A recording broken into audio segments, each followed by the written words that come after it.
In this video, I'm not saying I'm going to totally teach you about how balancing equations work. I'm just going to tell you that if you're watching this video, you are truly in one of the hardest parts of chemistry honors. And why do I say this? It's because balancing chemical equations are probably like one of the hardest things you're ever going to have to do.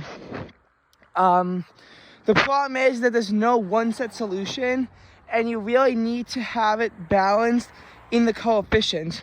You won't know where to start, and sometimes starting in one place is actually going to get you to the incorrect answer. So, in order to safeguard yourself against this, you really have to know. What's going on. It's a lot of guessing and checking. It can really take a while, and this is what makes chemistry known as the impossible subject it is. It's all because of having to balance chemical equations. That's all. That's what really makes it so hard. For example, if you have H2 and O2, and you have to make them into H2O, how do you do that? Well, you need to have an equal number on both sides. So one could say, well, you could put a 2 in front of the H2O. You could put a 2 in front of the H2O. The thing is that in order to do that, you would need to balance it out by putting a 2 in front of the H2. 2H2 plus O2 will get you to 2H2O. By the way, in case you were wondering, the arrow means produces or yields. That's what the arrow is going to mean.